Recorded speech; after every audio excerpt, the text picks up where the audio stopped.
tenemos de invitado al licenciado en Economía Eduardo Robinson. Vamos a la nota. El doctor Daniel Rojo, economista, expresidente del Banco Hipotecario Nacional en la década del 90, ha presentado su último libro que habla de, básicamente, a lo que vamos, que es el futuro de Argentina. Y habla de todos los condimentos que tiene Argentina para pasar a ser una gran potencia mundial, siempre y cuando, en lo económico por supuesto, siempre y cuando se tomen las decisiones políticas correctas para acompañarlo. Él dice que la Argentina está estratégicamente ubicada con un nivel de recursos desde el punto de vista de minerales y alimentos lista para proveer al mundo y que la tasa de interés de Estados Unidos va a tender a estar entre 0 y 1, 2, 3 puntos a lo sumo si es que llegan a subirlo, y esto significa mucho exceso de dinero en el mundo, que esto obviamente se va a poder percibir una vez que se produzca el cambio de gobierno en el año 2015, y él estima que estas expectativas del 2015 impacten a partir del año 2016, segundo y tercer trimestre del año 2016, mostrando una Argentina que puede crecer hasta 5 veces más de lo que creció solamente con la soja. Sí, te escuchaba atentamente un poco estas, entre comillas, predicciones, ¿no es cierto? Sí, sí. Bueno, yo creo que la Argentina es un país que todavía no ha alcanzado su madurez, por supuesto, productiva.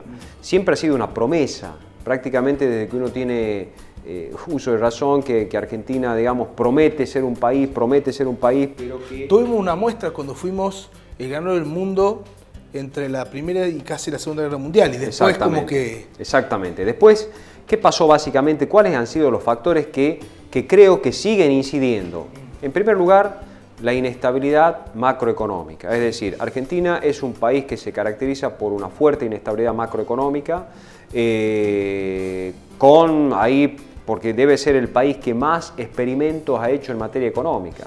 Desde planes antiinflacionarios, cuestiones que tienen que ver, y eso, cuestiones cambiarias, cuestiones de política fiscal, cuestiones de política monetaria, es decir, constantemente Argentina ha ido experimentando distintos aspectos que hacen que ha sido claramente una economía totalmente inestable. Después, el otro condicionante es el factor de la ley, el imperio de la norma, lo que tiene que ver con el respeto y el apego a la Constitución. Bueno, hemos tenido los vaivenes desde gobiernos militares hacia gobiernos democráticos. Bueno, todo ese péndulo político también, por supuesto, ha sido un factor fundamental que ha incidido mucho en el proceso de crecimiento de la Argentina.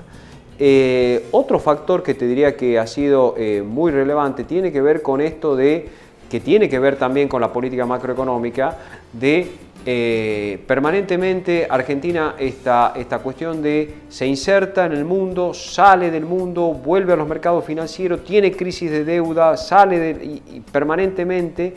Entonces estos vaivenes, vaivenes ha hecho que la Argentina vaya perdiendo a lo largo de los años su posición relativa frente al resto de los países, siendo un país con un potencial. Tenemos el potencial.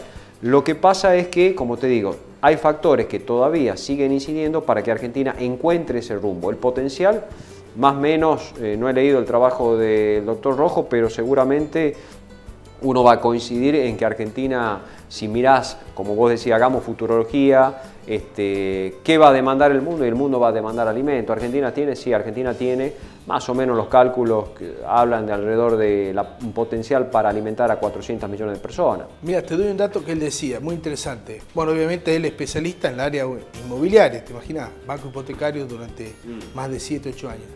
Él decía que el excedente de dinero que Estados Unidos a tasa cero giró a partir de la crisis de 2008 llevó que Miami en el año 2008 el metro cuadrado estuviera en $5.000 el metro cuadrado. Hoy está en 25.000. ¿Qué quiere decir esto? Que están entrando en lo que se llama la japonesización de la economía. Es decir, Japón hace 15 años que no crece a tasa cero, pero vive muy bien. ¿Por qué? Porque Japón es un exportador de dinero, como pasa a ser Estados Unidos. Es decir, tiene tanto excedente que tiene que ir a poner en posiciones. Es de ahí que Bolivia puede tomar deuda al 4 y al 5%, porque están yendo a los países emergentes.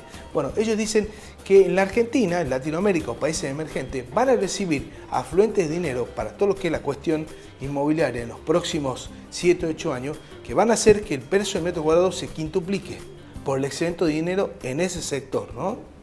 Bueno, por eso digo...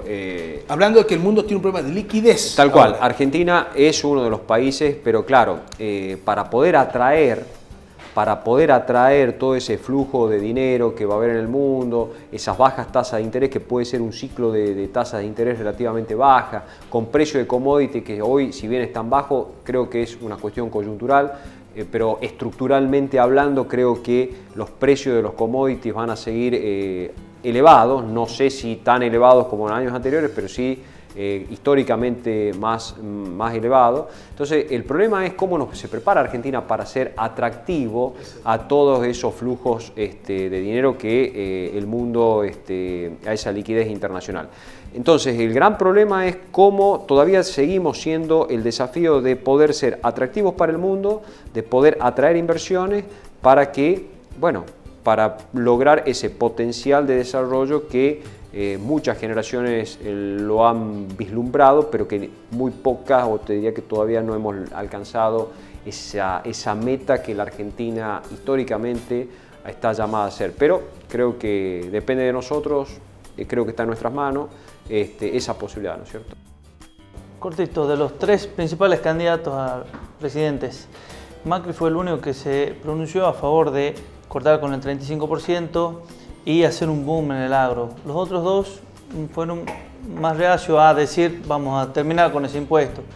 ¿Cuál crees vos que sería la mejor medida de cara a atraer inversiones también? Bueno, yo creo que en primer lugar las carreras presidenciales siempre llevan a que los candidatos por ahí digan cosas un poco sueltas, ¿no? Después la realidad pasa por otro lado. Creo que hoy la parte de retenciones, todo lo que está grabando al agro, lamentablemente ha ido creciendo en la estructura tributaria de la Argentina, con lo cual de golpe bajar las retenciones o bajar toda la presión tributaria de golpe creo que no es viable, pero sí algo gradual que lleve a un horizonte, como recién charlamos con Juan Luis, de mejor perspectiva. Impuestos elevados siempre es malo, generan pobreza, distorsionan la economía, pero la realidad hoy marca que tiene que ser totalmente gradual esa baja, y creo que el resto de los candidatos debería estudiar eso, porque está demostrado que si el mundo nos va a pedir alimentos, sería contradictorio que Argentina grave la producción y vayan cayendo todos los stocks como hemos visto. O sea, el campo en las distintas ramas de actividad está totalmente deteriorado. Buen panorama. Bueno, vamos a un corte y ya volvemos.